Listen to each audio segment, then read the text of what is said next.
नमस्कार, स्वागत है आप सभी का।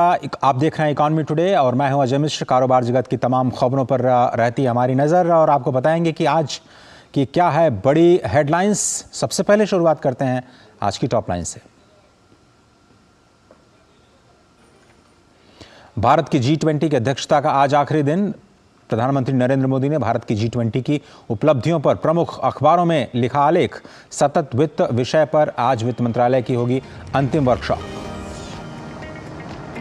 जुलाई सितंबर महीने के जीडीपी के आंकड़े होंगे आज जारी। आरबीआई ने 6.5% की दर का अनुमान जताया है। एक्सपर्ट्स के मुताबिक 8.6, 6.8 और 7.2% के बीच रह सकती है विकास दर।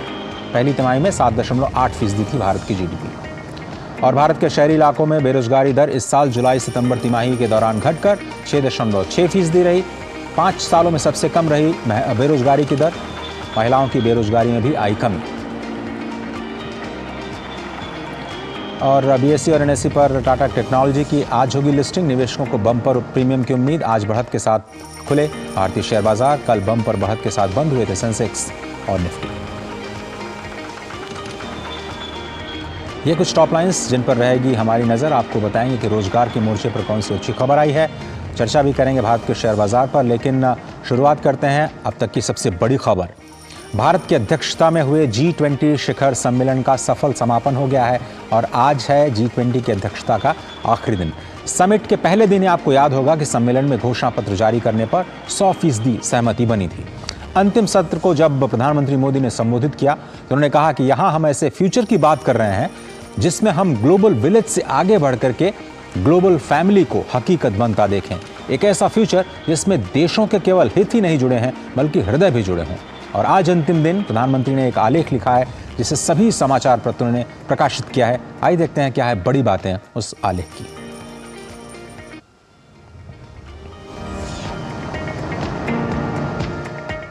G20 की भारत की अध्यक्षता का आज आखिरी दिन है।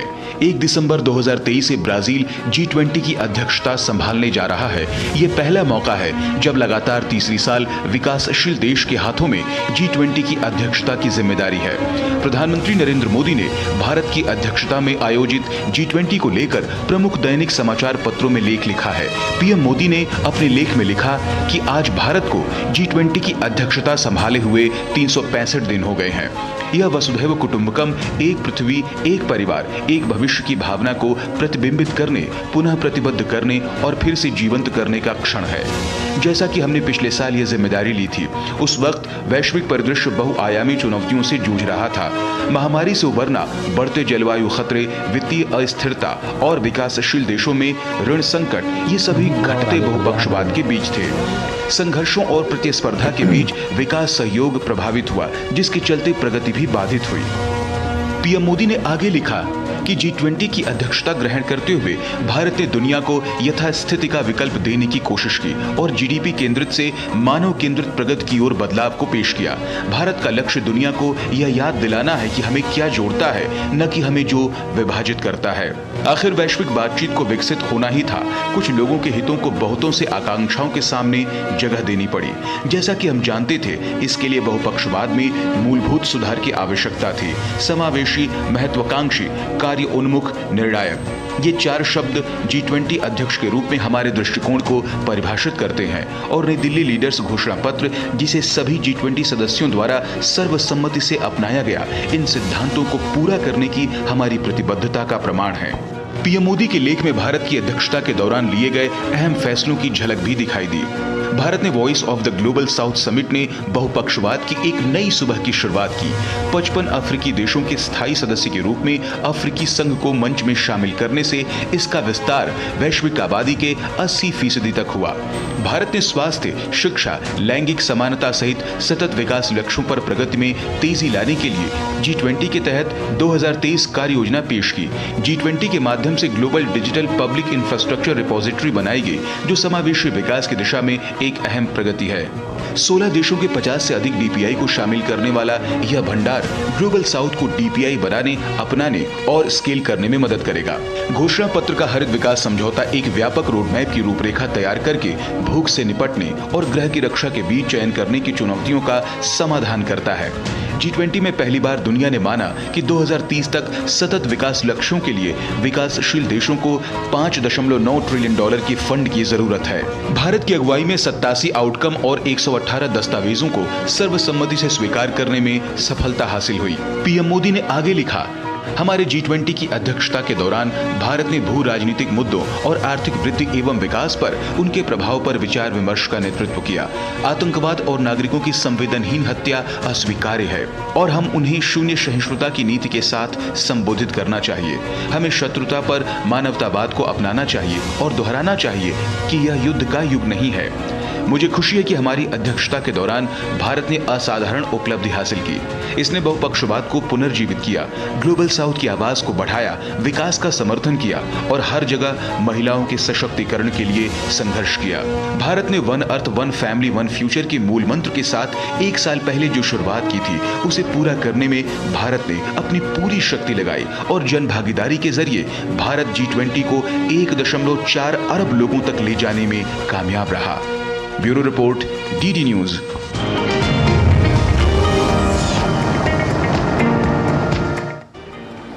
तो आज भारत की G20 अध्यक्षता का आखिरी दिन और आज सतत विकास को लेकर के, सतत वित्त को लेकर के एक वर्कशॉप का आयोजन किया जा रहा है शाम 3 बजे से। उस पर हमारी नजर रहेगी। आप तक हम पल पल की जानकारी पहुंचाते रहेंगे। NSSO द्वारा बुधवार को जारी एक रिपोर्ट के मुताबिक चालू वित्त वर्ष 2024 की सितंबर तिमाही में शहरी क्षेत्रों में बेरोजगारी दर 1 साल पहले जो 7.2% थी, अब वो गिर करके 6.6% पर आ गई है। बेरोजगारी दर में 15 वर्ष और उससे अधिक आयु के व्यक्ति शामिल हैं। शहरी क्षेत्रों में पुरुषों की बेरोजगारी दर जुलाई-सितंबर में गिर करके 6% हुई, जबकि 1 साल पहले की अवधि में ये 6.6%। अप्रैल-जून 2023 में ये 5.9%, जनवरी-मार्च 2023 में 6% और अक्टूबर-दिसंबर में ये 6.5% थी। वहीं सर्वेक्षण के मुताबिक शहरी क्षेत्रों में महिलाओं की बेरोजगारी दर जुलाई-सितंबर में घटी और 8.6% हो गई, तो 1 साल पहले इसी तिमाही में 9.4% थी। अप्रैल-जून में ये 9.1, जनवरी-मार्च में 9.2, अक्टूबर-दिसंबर 2022 में 9.6% के स्तर पर।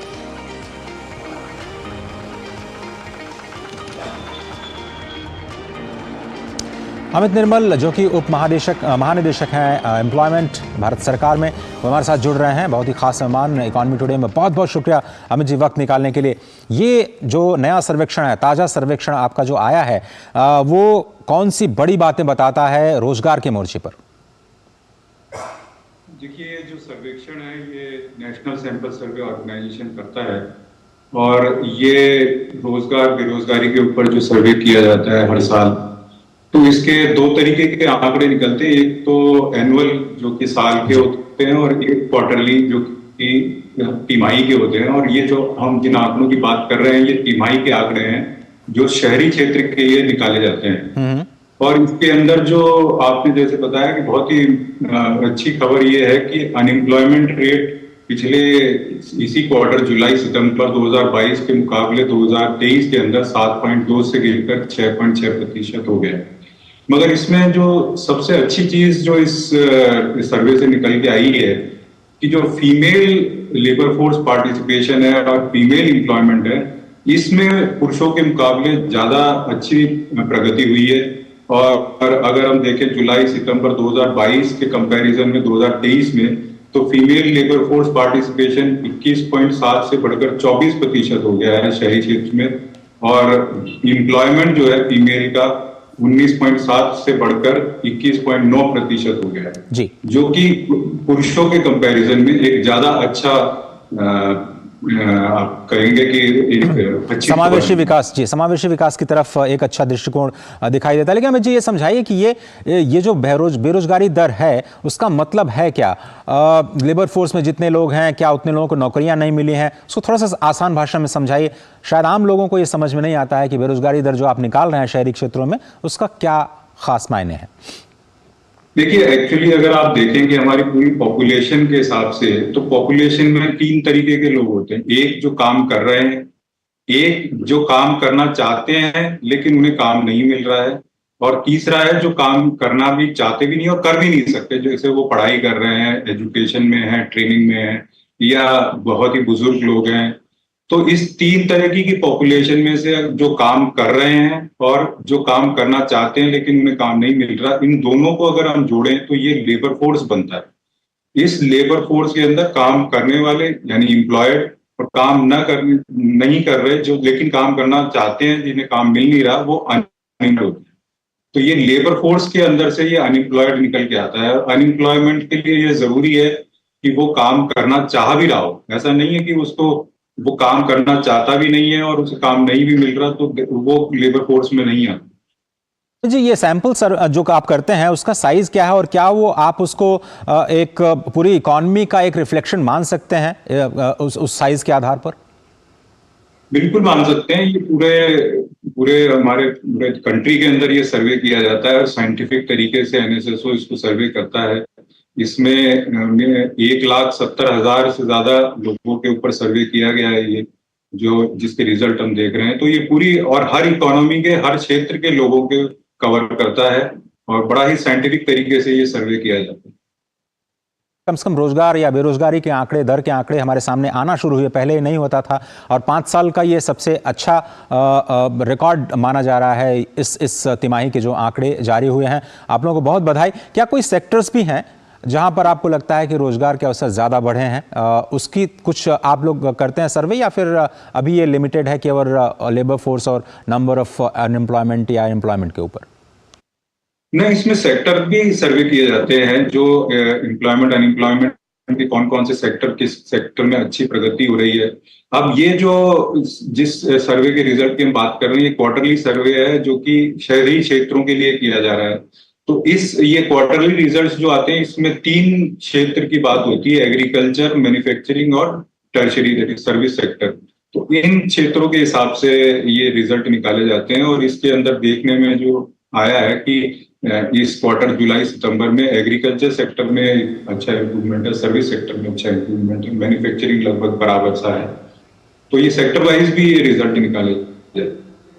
अमित जी, बहुत धन्यवाद वक्त निकालने के लिए, इकोनॉमी टुडे में पर्सपेक्टिव में रखने के लिए इन आंकड़ों को जो आपने जारी किए हैं। बहुत बहुत शुक्रिया वक्त निकालने के लिए। एक छोटा सा ब्रेक लेते हैं। इकोनॉमी टुडे में आगे हम देखेंगे कि क्या है हमारा बड़ा फोकस, और शेयर मार्केट भी नए रिकॉर्ड लगातार बना रहा है। क्यों बना रहा है, उस पर हम अपने एक्सपर्ट से बात करेंगे। साथ ही साथ जो आईपीओज हैं उनका बाजार पर क्या असर होगा, समझेंगे। आप देखते रहिए इकोनॉमी टुडे।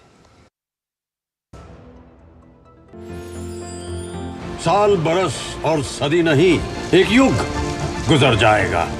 उम्र न पूछो वंडर की, जब फर्क नजर आएगा।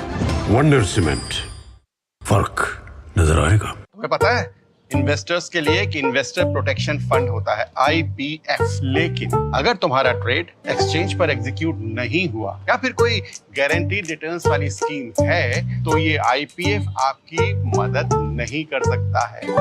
और अगर आपका ब्रोकर ही डिफॉल्टर बन जाए तो फिर IPF आपको कॉम्पेंसेशन दिला सकता है। कहां से सीखा? NSE की साइट पर। सोच कर, समझ कर, इन्वेस्ट कर। स्वागत है आप सभी का। आप देख रहे हैं इकोनॉमी टुडे, और अब बात करते हैं शेयर बाजारों की। आज गिफ्ट निफ्टी से दिन की शुरुआत में कैसे संकेत मिले आपको बताते हैं।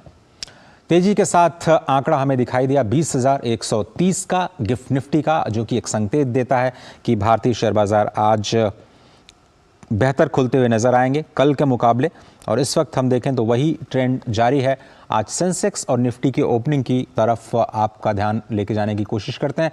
67,003 का स्तर, 101 अंक ऊपर सेंसेक्स की आज ओपनिंग हुई, और निफ्टी ने भी पॉजिटिव टेरिटरी में आज मुनाफे के साथ कारोबार की शुरुआत की।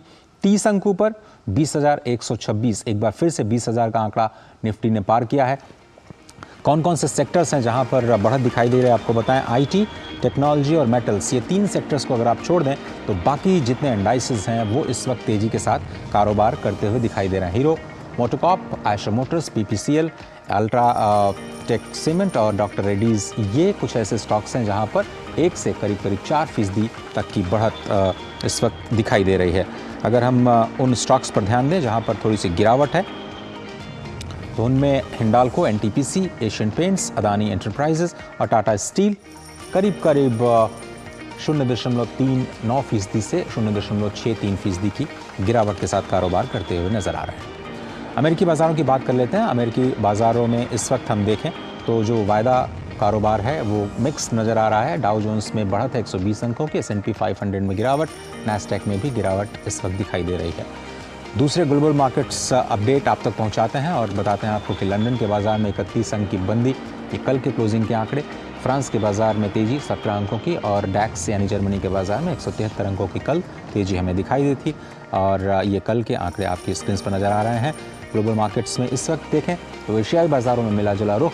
जापान में गिरावट 65 अंकों की, निकी में हैंगसेंग 42 अंक ऊपर और कॉस्पी फ्लैट कारोबार करता हुआ 2522 के स्तर पर सिर्फ 3 अंक ऊपर कॉस्पी नज़र आ रहा है।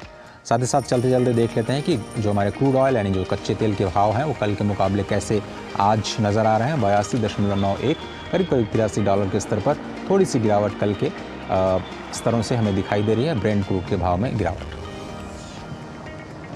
और बाज़ारों से हम आगे बढ़ते हैं और देखते हैं कि कौन सी बड़ी खबर। आपको बताएं कि जो भारतीय शेयर बाज़ार है उसने एक नया रिकॉर्ड बनाया है। नया रिकॉर्ड है $4 ट्रिलियन के स्तर का और ये रिकॉर्ड कल हासिल हुआ। कौन सी वो बड़ी वजहें हैं वो हम बात करेंगे फोकस में। तो आइए आज की शुरुआत करते हैं आज के फोकस की।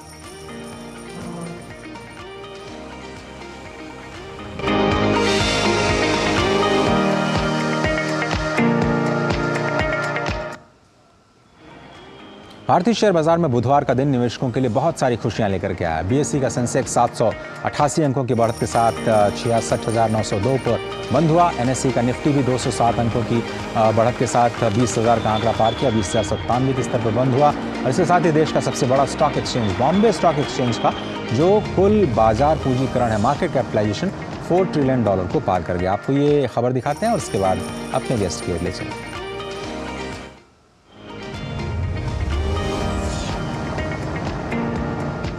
भारतीय शेयर बाजार ने बुधवार को बड़ा मुकाम हासिल किया। पहली बार बीएसई लिस्टेड शेयरों का मार्केट कैप ऐतिहासिक $4 ट्रिलियन के पार पहुंचा। वर्तमान में 4 ट्रिलियन अमेरिकी डॉलर से अधिक एम कैप वाले एक्सचेंज में अमेरिका, चीन, जापान और हांगकांग के बाजार शामिल हैं। इसके साथ ही भारत दुनिया में 5वां सबसे मूल्यवान मार्केट बन गया है। बीएसई में सूचीबद्ध सभी कंपनियों का बाजार मूल्य वर्तमान में $333 ट्रिलियन के रिकॉर्ड उच्च स्तर पर है, जो $4 ट्रिलियन में तब्दील होता है। करीब $48 ट्रिलियन के मार्केट कैप के साथ अमेरिका अब तक दुनिया का सबसे बड़ा इक्विटी बाजार है। इसके बाद 9.60 ट्रिलियन के साथ चीन और $6 ट्रिलियन के साथ जापान का स्थान है। ब्लूमबर्ग के आंकड़ों के मुताबिक इस साल जनवरी से अब तक बीएसई का मार्केट कैप करीब 15% बढ़ गया है, जबकि चीन के मार्केट कैप में 5% की गिरावट दर्ज की गई है। टॉप 10 मार्केट कैप क्लब में अमेरिका एकमात्र बाजार है जो भारत की तुलना में 17% की तेज गति से बढ़ा है। संयुक्त विश्व बाजार पूंजीकरण इस वर्ष 10% बढ़कर $106 ट्रिलियन हो गया है। इस साल मिड कैप और स्मॉल कैप शेयरों में बढ़त से मार्केट कैप में बढ़ोतरी हुई है। 1 अप्रैल के बाद से बीएसई का एम कैप 27% बढ़ा। घरेलू शेयर बाजार में बुधवार को जबरदस्त तेजी दिखी। बाजार के प्रमुख इंडेक्स लगातार दूसरे दिन हरे निशान पर बंद हुए। इस दौरान बीएसई सेंसेक्स और एनएसई निफ्टी में 1% की बढ़त दर्ज की गई।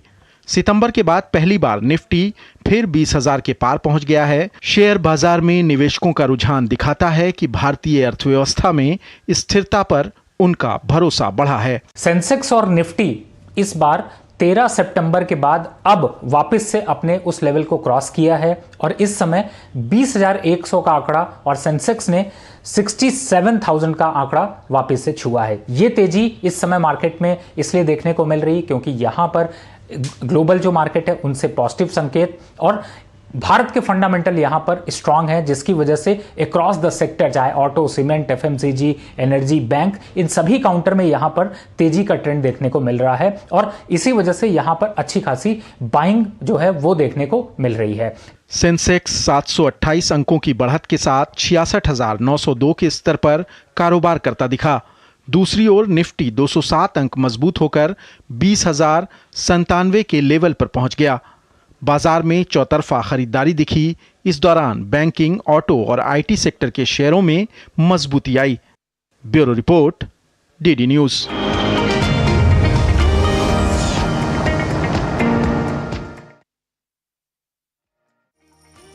कहीं मत जाइए, आगे उस पार अविनाश गोरक्षकर के साथ शेयर बाजार पर चर्चा।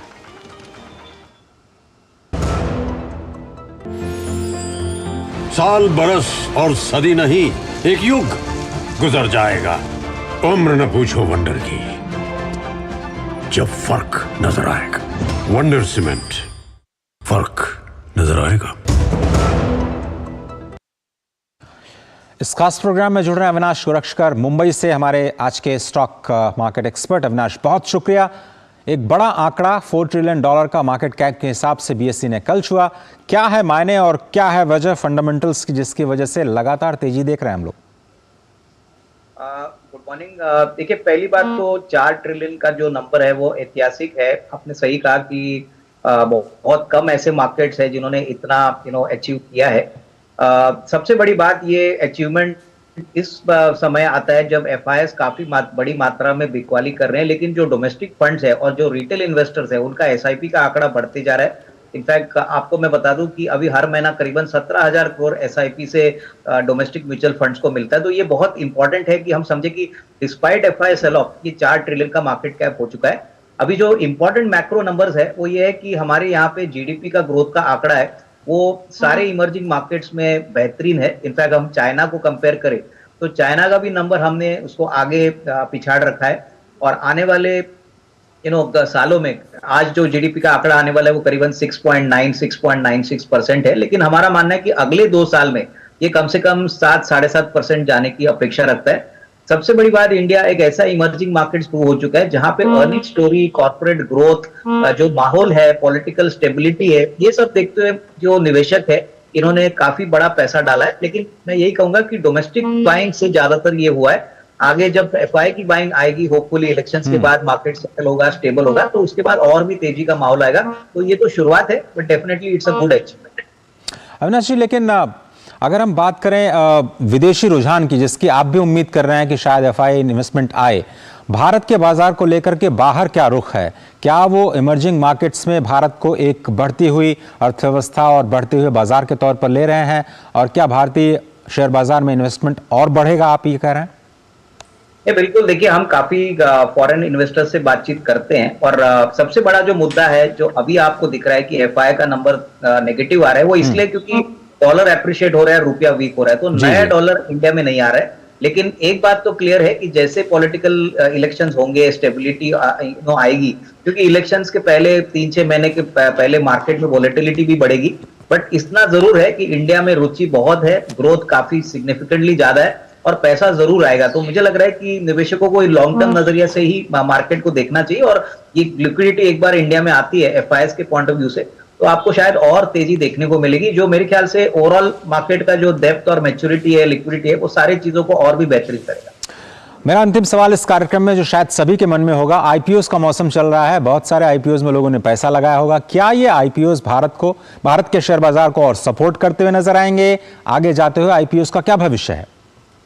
देखिए, आईपीओस का भविष्य पॉजिटिव है, लेकिन निवेशकों को ये बात भी जानना चाहिए कि आईपीओ मार्केट में आपको कंपनी का बिजनेस और प्रमोटर को बहुत अच्छी तरह से इवैल्यूएट और एनालाइज करना है। अभी जो 2 आईपीओस आज खुले हैं, जैसे कि टाटा टेक्नोलॉजीज है और कल इरेडा का इशू खुला है, मेरे ख्याल से देखिए बेहतरीन कंपनी है, बेहतरीन मैनेजमेंट है, ग्रोथ प्रोस्पेक्ट भी काफी बढ़िया है। तो आईपीओस आपको गिन चुन के सिलेक्ट करके काम करना है। मार्केट में आईपीओ आते रहेंगे, लेकिन आपको अगर पैसा बनाना है तो एक तो लॉन्ग टर्म सोचिए और दूसरी बात अच्छे बिजनेसेस और अच्छे प्रमोटर्स को सपोर्ट करिए। और ये सारे जो कंपनीज लिस्ट होगी, इससे डेफिनेटली ग्लोबली इंडिया का रुचि और इंडिया का जो अट्रैक्शन है वो डेफिनेटली आगे भी बढ़ेगा। अविनाश गोरक्षकर, बहुत धन्यवाद मुंबई से वक्त निकालने के लिए और इकोनॉमी टुडे में जुड़ने के लिए। एक छोटा सा ब्रेक लेना होगा। आप देख रहे हैं इकॉनमी टुडे और एक छोटा सा ब्रेक, जल्द हाजिर होते हैं। साल बरस और सदी नहीं, एक युग गुजर जाएगा। उम्र न पूछो वंडर की, जब फर्क नजर आएगा। वंडर सीमेंट, फर्क नजर आएगा। वाणिज्य मंत्रालय की संस्था एपीडा वाराणसी और इसके आसपास के जिलों के किसानों के उत्पादों को विदेश भेजने में मदद कर रहा है। इसी क्रम में गेंदे के फूल और सिंघाड़े यूएई भेजे गए, जिस पर डी न्यूज से खास बातचीत की एपीडा के क्षेत्रीय महाप्रबंधक ने। आइए सुनते हैं ये खास बातचीत। हमारे साथ बात करने के लिए एपीडा के महाप्रबंधक सीबी सिंह जी हैं। सीबी सिंह जी, पहले तो मैं आपको बधाई देना चाहूँगा कि किसानों के लिए आप इतना काम कर रहे हैं और अभी तत्काल में अभी एक हफ्ते के अंदर आपने दो किसानों के उत्पाद, गेंदे का फूल और सिंघाड़ा, ये विदेशों में भिजवाया है। तो ये जो सिंघाड़ा और गेंदे के फूल जो विदेशों में जा रहे हैं, और किसानों को इसका क्या लाभ आप देख रहे हैं जो विदेश में आप भिजवा रहे हैं? बहुत ही गौरवान्वित महसूस करते हैं हम सभी लोग कि यहाँ का गेंदा वहाँ पे इतना लोकप्रिय हो रहा है। और क्यों हो रहा है, उसके पीछे सबसे बड़ा कारण है यहाँ का साथ जलवायु है, जो कि अच्छा उत्पादन है। और साथ साथ ये क्षेत्र जैसे पिंडरा का ब्लॉक है, चाहे सेवापुरी ब्लॉक है, इन 3-4 ब्लॉकों में अच्छा उत्पादन होता है। और यहाँ के किसानों ने जो समूह बना रखा है एफपीओ का, और उन एफपीओ ने इसमें काफ़ी अच्छा काम किया। आज हम ऐसा कह सकते हैं कि गेंदे का फूल जो यूएई में, संयुक्त अरब अमीरात में गया हुआ है, वहाँ से एक अच्छा रिस्पांस हम लोग को मिल रहा है। और सिंघाड़े की मांग, जैसा मुझे हमारे इंपोर्टर ने बताया, एक्सपोर्टर ने बताया, जो इस रीजन से मांग है, मांग में दिनों दिन वृद्धि हो रही है। संस्था ऐसा सोच रही है कि और भी। चलिए, इकॉनमी टुडे में आज सिर्फ इतना ही हमारे पास वक्त है, लेकिन डीडी न्यूज़ पर खबरों का सिलसिला लगातार जारी है। आगे है न्यूज़ 18 आंचल के साथ। मुझे दीजिए इजाज़त, नमस्कार।